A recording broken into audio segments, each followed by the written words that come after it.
उपासना उपासना उपासना.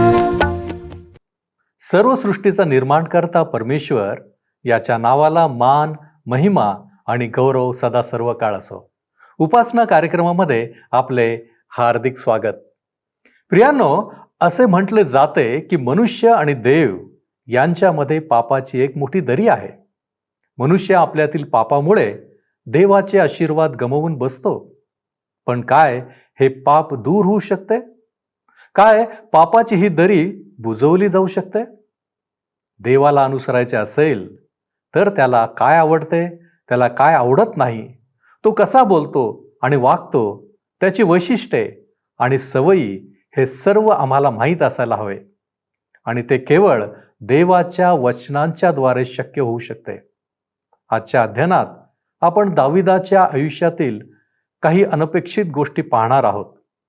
वास्तविक पाहता दाविदाच्या जीवनातील हा अंधाराचा भाग आहे, परंतु हे देवाचे प्रगटीकरण आहे की आपण त्यातून आपल्या जीवनातील धडे शिकणार आहोत, जे खऱ्या अर्थाने चांगले आणि वाईट या दोन्ही गोष्टी प्रगट करणारे आहे.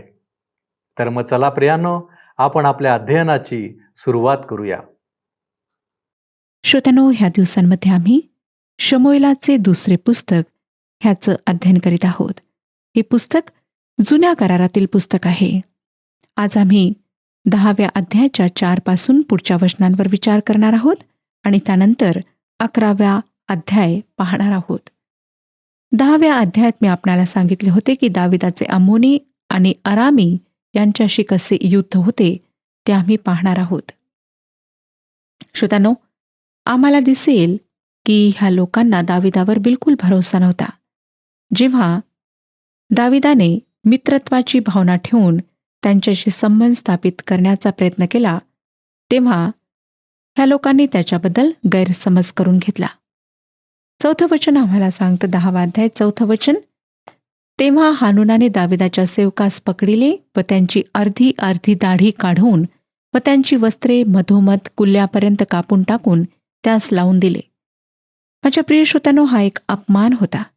ह्यापेक्षा अधिक वाईट प्रकारे दाविदाच्या सेवकांचा अपमान करण्याचा मार्ग दुसरा कुठला असावा असे मला वाटत नाही. काही टीकाकारांचे म्हणणे आहे की हानुनाने ह्या प्रकारे युद्धाकरिता आव्हान दिले होते, परंतु दाविदाने चांगली इच्छा प्रकट करण्याकरिता आणि शांतीचे संबंध स्थापित करण्याच्या हेतूने सर्व काही केले. 5वं आणि 6वं वचन सांगतं, हे वर्तमान ऐकून दाविदाने त्यांची वाटेत गाठ घेण्यास माणसे पाठविले, कारण त्यास मोठी लाज वाटत होती. राजाने त्यास सांगून पाठविले की तुमची दाढी वाढेपर्यंत तुम्ही यरीहो येथे राहा, मग इकडे या. दाविदाला आपली किळस आली आहे असे अम्मोनी लोकांनी पाहिले, तेव्हा त्यांनी बेत रहोब येथले आरामी व सोबा येथले आरामी मिळून 20,000 पायदळ, माका राजाचे 1,000 शिपाई व तोबाचे 12,000 शिपाई मोल देऊन बोलाविले. अम्मोनी लोकांनी ओळखले की दाविदाला आता त्यांची किळस आली आहे, म्हणून त्यांनी युद्धाची तयारी केली. श्रोत्यांनो, इतिहासाचे पहिले पुस्तक 19 अध्याय 6वं आणि 7वं वचन ह्याविषयी आम्हाला सांगतं की दाविदाला आपली किळस आली आहे असे अम्मोनी लोकांनी पाहिले, तेव्हा हानून व अम्मोनी लोक यांनी 1,000 किक्कार रुपये पाठवून मेसोपटेमा, आराम, माका व सोबा येथून रथ व घोडेस्वार आणविले. त्यांनी 32,000 रथ, माकाचा राजा व त्याचे लोक यास मोल देऊन बोलाविले. त्यांनी येऊन मेदबा समोर छावणी दिली. अम्मोनी लोक आपापल्या नगरातून एकवट होऊन युद्धास आले. आता पुढे 7 पासून 10 वचने सांगतात, हे ऐकून दाविदाने योवाबास योद्ध्यांच्या सर्व सैन्यासह पाठविले. तेव्हा अम्मोनी लोकांनी बाहेर पडून वेशीनजीक व्यूह रचिला. इकडे सोबा व रहोब येथले आरामी आणि तोब व माका यांचे शिपाई हे निराळ्या ठिकाणी मैदानात युद्धास आले. आपल्या मागे व पुढे व्यूह रचिला आहे हे योवाबाने पाहून इस्रायल लढवयातील निवडक शिपाई घेऊन त्यास आराम्यासमोर उभे केले आणि वरकड लोक त्याने आपला भाऊ अभिषय ह्याच्या हाती दिले व त्याने अम्मोन्यांसमोर त्यांची व्यूहरचना केली. इस्रायली आता युद्धामध्ये फार अनुभवी आणि जुने झाले होते हे लक्षात घ्या. योवाबाने आपले उत्तम निवडक लोक घेतले आणि त्यांना आराम्यांसमोर उभे केले. आरामी आणि अम्मोनी यांच्यामध्ये हे सैन्य उभे झाले, जेणेकरून ह्यांचे सैन्य एकत्र येऊ नये. 18 आणि 19 वचने पुढे मी आपणाकरिता वाचत आहे. तेव्हा आरामी इस्रायलांपुढून पळून गेले आणि दाविदाने आराम्यांचे 600 रथी व 40,000 राऊत ठार केले आणि त्यांचा सेनापती शोबक यास घायाळ केले. तो तेथेच गतप्राण झाला. इस्रायलांपुढे आपण पराजित झालो आहे हे पाहून हदरेजर राजाचे जितके अंकित होते तितक्यांनी इस्रायलांशी सल्ला केला व ते त्यांचे अंकित झाले आणि अम्मोनी लोकांस इतपर सहाय्य करण्याची आराम्यास धास्ती वाटली. श्रोत्यानो, इस्रायलांचा फार मोठा विजय झाला, यात काही शंका नाही. आणि ह्यात काही शंका नाही की ह्यामुळे दाविदाची एका महान राजाच्या रूपात सगळीकडे ख्याती पसरली आणि त्या दिवसाचा एक थोर महान राजा म्हणून तो मानला जाऊ लागला. आता आपण 11वा अध्याय अभ्यासणार आहोत. ह्या अध्यायामध्ये दाविदाची 2 भयंकर पापे आम्हाला पाहायला मिळतात. शमूएलाच्या दुसऱ्या पुस्तकाच्या दुसऱ्या आणि शेवटल्या भागात आम्ही आलो आहोत, ज्याला मी दाविदाचे क्लेश असे शीर्षक देत आहे. दाविदाचा विजय पहिल्या भागात आम्ही पाहिला. परमेश्वराच्या आशीर्वादाखाली दावीद ह्या पृथ्वीवरचा एक महान राजा झाला होता. तरी सुद्धा ह्या अध्यायात ज्या पापांचा वृत्तांत देण्यात आला आहे त्यामुळे दावीद परमेश्वराच्या न्यायाखाली येतो. ह्यापुढे दाविदाच्या जीवनात क्लेश आणि समस्या आम्हाला आढळतील. त्याचे जीवन बऱ्याचशा हृदयाला हलवून टाकणाऱ्या गोष्टींची शृंखला असे होईल. श्रोत्यानो, परमेश्वराच्या शत्रूंना, विरोधी लोकांना परमेश्वराची निंदा करण्यास हे पाप कारणीभूत झाले. आजपर्यंत लोक दाविदाच्या ह्या पापामुळे परमेश्वराची निंदा करतात. कामातूर आणि अश्लील असे संबोधन दाविदाकरिता ह्यामुळे वापरण्यात येते. परंतु लक्षात ठेवा की हा पुरुष परमेश्वराच्या मनासारखा होता. दाविदाच्या जीवनातील हे पाप एखाद्या बर्फाच्छादित विस्तृत मैदानावर डांबर पसरल्याप्रमाणे आणि मलाईच्या भांड्यात काळे जांभूळ असल्याप्रमाणे होते. मनुष्याचा थोरपणा विसरण्यास हे कारणीभूत होऊ शकते. लक्षात ठेवा, पाप दाविदाच्या जीवनातील एक अपवाद होता. त्याचे जीवन तशा प्रकारचे नव्हते.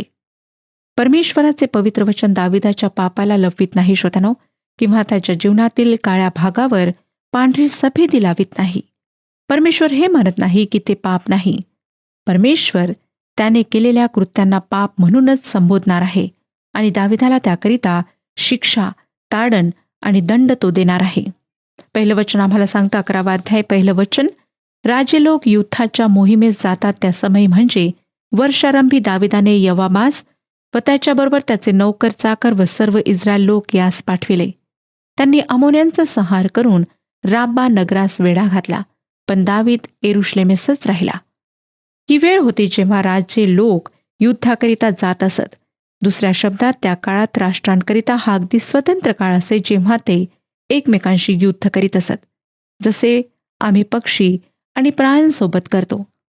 काही ऋतूत आम्ही त्यांना मारू शकतो, त्यांची शिकार करू शकतो, परंतु दुसऱ्या ऋतूत नाही. परंतु काय आजच्या आधुनिक काळातील युद्धामध्ये सुद्धा असे होत नाही काय? पावसाच्या ऋतूत व्हिएतनाममध्ये युद्ध थांबले, कारण ते सर्व दलदलीमध्ये फसले होते. पावसामुळे विमाने उड्डाण भरू शकत नव्हते. पावसाळा संपला आणि युद्ध पुन्हा सुरू झाले. श्रोत्यानो, दाविदाच्या काळात युद्धाविषयी ज्या गोष्टी होत्या त्या आम्ही समजतो त्यापेक्षा अधिक आधुनिक होत्या. दुसऱ्या जागतिक युद्धामध्ये सगळ्यात दुर्दैवाची गोष्ट म्हणजे हिवाळ्यामुळे लोकांना इतका त्रास सहन करावा लागला जितका त्यांना शत्रूंमुळे सहन करावा लागला नसेल. परंतु त्यांनी युद्ध सुरूच ठेवले. कमीत कमी दाविदाच्या दिवसात युद्धाकरिता एक विशिष्ट वेळ राहत असे. कदाचित आमच्यापेक्षा ते अधिक सुधारलेले होते. कमीत कमी त्यांना ही वेळ समजून घेण्याची कुवत होती.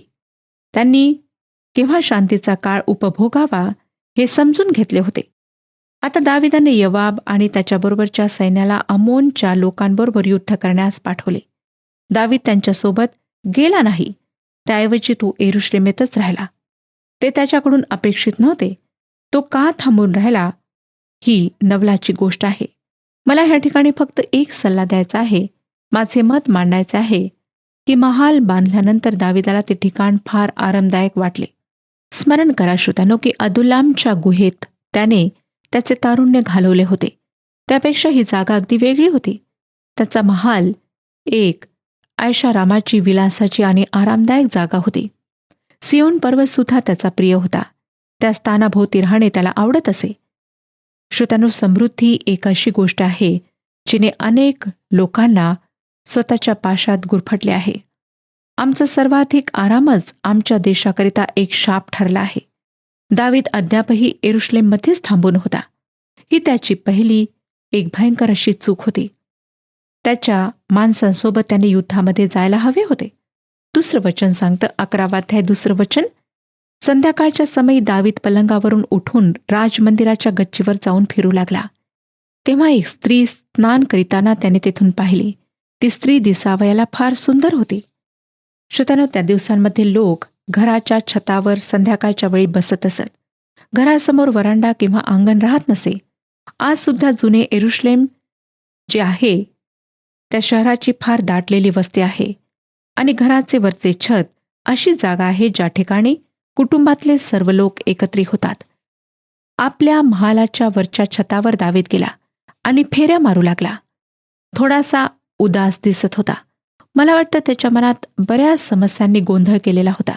त्याचे लोक युद्धभूमीवर युद्ध करीत होते आणि कदाचित त्याचा विवेक त्याला डवचत होता की तो युद्धाकरिता न जाता ह्या ठिकाणी आराम करीत आहे. जेव्हा तो विचारमग्न फेऱ्या मारित होता त्याची दृष्टी त्याने सभोवार फिरवली आणि त्याला ती स्त्री स्वतःच्या घराच्या छतावर आंघोळ करीत असताना दिसली. श्रोत्यांनो, ह्या सर्व गोष्टींबद्दल परमेश्वराने दाविदालाच दोष दिला. असं दिसतं की बेशेबाचा त्यात हिस्सा होता. तिने थोडे अजून मर्यादशील व्हायला पाहिजे होते. मला आपणाला सांगावंसं वाटतं श्रोत्यांनो की आज स्त्रियांचे पोशाख, त्यांचे वस्त्र पुरुषांना अधिक आकर्षित करणारे, त्यांना परीक्षेत टाकणारे आहेत. शरीराचा अधिक दिखावा करणे जेणेकरून न पाहणारे पुरुष सुद्धा पाहायला लागतात. मला वाटतं बेशेबा सुद्धा तितक्याच प्रमाणात अपराधी, दोषी होती जितका दावीद होता.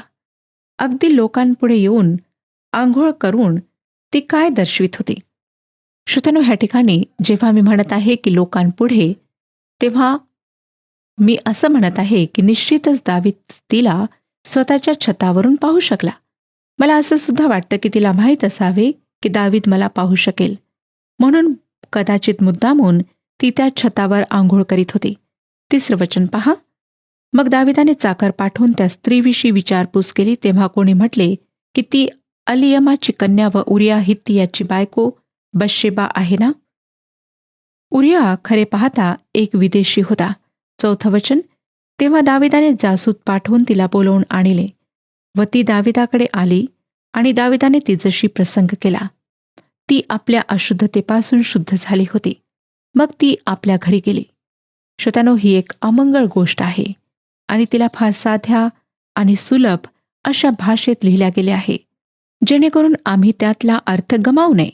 जर दावीद आपल्या लोकांबरोबर युद्धभूमीवर असता तर हे कदापि घडले नसते. जर बेशेबाने घराच्या आत आंघोळ केली असती तर हे अमंगळ कृत्य कदापि घडले नसते. 5 वचन पहा काय सांगता. 11 अध्याय 5 वचन, त्या स्त्रीला गर्भ राहिला तेव्हा तिने दाविदास सांगून पाठविले, मी गरोदर आहे. दाविदाकरिता एक भयंकर समस्या उभी झाली होती. आता तो काय करणार. उरिया जो बेशेबाचा पती होता तो दाविदाच्या सैन्यातील एक शूर योद्धा होता. तो त्याच्या प्रामाणिक लोकांपैकी एक होता. 6 आणि 7 वचन सांगतं की दाविदाने यवाबास निरोप पाठविला की उरिया हित्ती याला मजकडे पाठवून द्या. तेव्हा त्याने त्यास दाविदाकडे पाठविले. उरिया दाविदाकडे आला तेव्हा त्याने त्यास यवाब व त्याचे लोक कसे काय आहेत आणि युद्ध कसे चालले आहे हे विचारिले. श्रोत्यांनो, ह्या ठिकाणी दाविदाने बहाणा केला की युद्ध कसे काय सुरू आहे हे जाणून घेण्याकरिता जणू त्याने उरियाला वापस बोलावले आहे. पुढे 8 वचन पहा. मग दावीद उरियास म्हणाला, आपल्या घरी जा व हात पाय धू. उरिया राजमंदिरातून निघाला व त्याच्या पाठोपाठ राजाकडून त्यास काही इनाम गेले. दावीद ह्या दोषातून मुक्त होण्याकरिता जे काही तो करू शकत होता ते सर्व काही करीत आहे. 9 वचन, उरिया आपल्या स्वामीच्या इतर सर्व चाकरांबरोबर राजवाड्याच्या दारीच निजून राहिला, आपल्या घरी गेला नाही. श्रोत्यानो, उरिया हा राजाच्या महालाच्या दरवाजात झोपला. युद्धाच्या समयी तो आपल्या घरी जाण्याकरिता तयार नव्हता. ह्या त्याच्या वर्तणुकीमुळे दाविदाला आश्चर्य वाटले आणि ही दाविदाला लाजवणारी गोष्ट ठरली, जो स्वतःच्या महालात सुख आणि ऐशो आराम भोगत होता. 10वे वचन. उरिया आपल्या घरी गेला नाही हे दाविदाने ऐकले, तेव्हा तो त्यास म्हणाला, तू प्रवास करून आला आहेस ना, तर तू आपल्या घरी का जात नाहीस? आपणाला आढळेल की दावीद उरियाला अशा स्थितीत नेण्याच्या प्रयत्नात आहे, जेणेकरून दाविदावर ह्या अपराधाचा दोष येणार नाही. 11वे वचन. उरिया दाविदास म्हणाला, कोश, इस्रायल व यहुदा मांडवात राहत आहेत आणि माझा धनी यवाब व माझ्या धन्याचे सेवक खुल्या मैदानात तळ देऊन आहेत. असे असता मी घरी जाऊन खाऊ पिऊ आणि आपल्या स्त्रीबरोबर निजू काय? आपल्या जीविताची शपथ, आपल्या प्राणाची शपथ, मी असले काम करणार नाही. श्रोत्यांनो, उरियाह एक महान पुरुष होता. जरी तो विदेशी होता तरी तो सत्यनिष्ठ होता. ह्यामुळे दाविदाचे दोहरे पाप अधिक भयंकर झाले. 12 आणि 13 वचने पहा. दावीद उरियास म्हणाला, आजही येथेच राहा, उद्या मी तुला रवाना करीन. मग उरिया त्या दिवशी व दुसऱ्या दिवशीही यरुशलेमेत राहिला. दाविदाने बोलाविल्यावरून त्याने येऊन त्याच्या समोर खाणेपिणे केले व त्यास त्याने दारू पाजून मस्त केले. संध्याकाळ झाली तेव्हा तो आपल्या स्वामीच्या सेवकांबरोबर आपल्या खाटेवर निजावयास गेला, पण घरी गेला नाही. श्रोत्यानो, आता त्याने घरी जावे म्हणून दावीद दुसरी युक्ती करीत आहे. त्याने त्याला दारू पाजली, तरी सुद्धा आम्हाला दिसतं की तो घरी गेला नाही. 14 आणि 15 वचने. सकाळी दाविदाने यवाबाच्या नावे पत्र लिहून उरियाच्या हाती पाठविले. त्या पत्रात असे लिहिले होते की तुंबळ युद्धाच्या तोंडी उरियास ठेवा आणि त्यास तेथे सोडून मागे हटा, म्हणजे त्यास मार लागून तो मरेल. माझ्या मते श्रोत्यानो, दाविदाच्या पापाचा हा सगळ्यात घाणेरडा आणि नीचतेने भरलेला असा भाग होता. त्याने जाणून बुजून उरियाच्या खुनाची योजना तयार केली आणि हे अक्षम्य असे पाप होते. देवाच्या वचनात दाविदाने काय केले ह्याची नोंदणी केल्या गेली आहे. परमेश्वराने त्याच्या ह्या गोष्टींना झाकले नाही. परमेश्वराने ते उघड केले. ही वस्तुस्थिती आहे. दावीद अपराधी होता. 16 आणि 17 वचने. मग यवाबाने नगराची चांगली टेहळणी करून जेथे शूर योद्धे असल्याचे त्याला माहीत होते तेथे उरियास नेमिले. मग नगरातील पुरुषांनी बाहेर पडून यवाबाशी युद्ध केले. तेव्हा दाविदाच्या सेवकांपैकी काही कामास आले आणि उरिया हित्ती हाही गतप्राण झाला. श्रोत्यांनो, हे वाचून आपणाला कसं वाटत आहे? 18 ते 20 वचने पहा. पुढे काय सांगतात. मग यवाबाने जासूद पाठवून दाविदास सर्व युद्धाचा अहवाल कळविला. त्याने जासूदास आज्ञा केली की तू युद्धाची सर्व हकीकत राजास कळविल्यावर राजाचा संतापून म्हणाला की तुम्ही त्या नगराच्या एवढे जवळ जाऊन का युद्ध केले? शत्रू तटावरून बाण सोडतील हे तुम्हास ठाऊक नव्हते काय? यरुब्बेशेथाचा पुत्र अविमलेक यास कोणी मारिले? तेबेसात त्याचवर एका बायकोने कोटावरून जात्याची वरली तळी टाकून त्याचा प्राण घेतला की नाही? तर तुम्ही तटाच्या एवढे जवळ का गेला? तेव्हा त्याला तू एवढेच सांग की आपला सेवक उरिया हित्ती हाही मृत्यू पावला. तेव्हा जासूदाने जाऊन यवाबाचा सर्व निरोप निवेदन केला.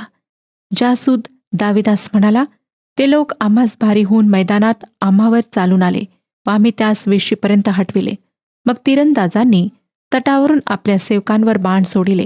राजाचे कित्येक लोक कामास आले व आपला सेवक उरिया हित्ती हाही कामास आला. दावीद त्या जासूदास म्हणाला, तू जाऊन यवाबास सांग, यावरून तू उदास होऊ नको, कारण तरवार दोन्ही पक्षांचा सारखा संहार करीते. तर तू अधिक नेटाने त्या नगराशी लढून त्यांचा विध्वंस कर. या प्रकारे तू त्यास हिंमत दे. श्रोत्यानो, दाविदाचे हे फार माधुर्यपूर्ण गोड गोड असे बोलणे होते. काय आपणाला दाविदाचे हे कृत्य पाहून त्याची लाज वाटत आहे? तो एक खरा पापी आहे. श्रोत्यानो, त्याने फार भयंकर असे कृत्य केले होते. त्याच्याशी काय करायला पाहिजे? आम्ही पाहणार आहोत की परमेश्वर त्याला शिक्षा देणार. 26 आणि 27 वचने सांगतात. आपला नवरा उरिया मृत्यू पावला आहे असे उरियाच्या स्त्रीने ऐकले, तेव्हा ती नवऱ्यासाठी शोक करू लागली. तिचे सूतक संपल्यावर दाविदाने लोक पाठवून तिला आपल्या घरी बोलावून आणून ठेवून घेतले व ती त्याची स्त्री झाली. पुढे तिला पुत्र झाला. पण दाविदाने हे जे कृत्य केले त्यावरून परमेश्वराची त्याचवर इतराजी झाली. श्रोत्यानो, दाविदाने परमेश्वराला नाराज केले हे विसरू नका. हे कार्य केले जेणेकरून परमेश्वर त्याच्यावर अत्यंत नाराज झाला. तो त्याच्या पापापासून दूर होऊ शकला नाही. आतापर्यंत त्याने कितीतरी विजय प्राप्त केले होते, पण ह्यापुढे मृत्यूपर्यंत त्याला त्रास आणि क्लेश सहन करावे लागणार आहेत. मला आपणास सांगू द्या श्रोत्यानो, की तुम्ही पाप करू शकता.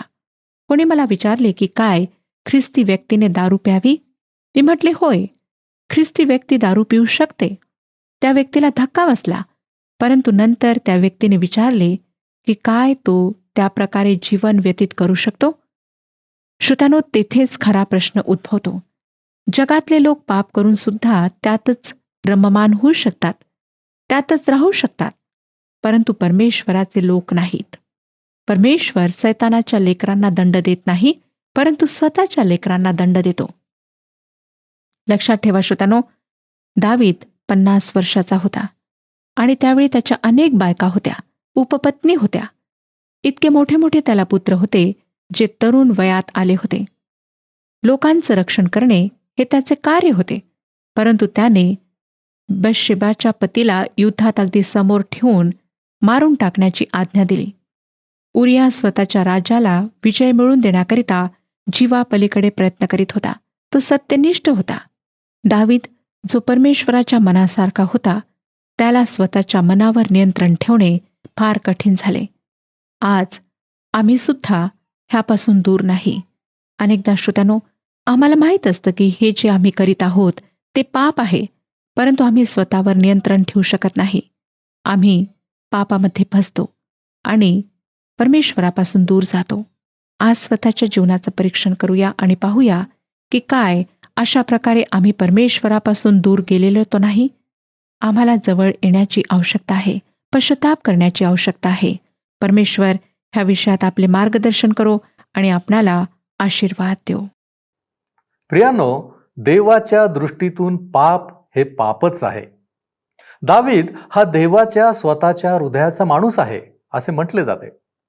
परंतु आम्ही कोणीही असा विचार करू नये की दावीदाने व्यभिचाराची चूक केली तर मग आपण काय करायचे. मी तुम्हाला सांगू इच्छितो की जर देवाने दावीदाला शिक्षा केली तर तो तुम्हालाही शिक्षा देईल. पवित्र शास्त्रातील ही घटना म्हणजे अशा चुकीचे समर्थन नाही, परंतु तो एक इशारा आहे.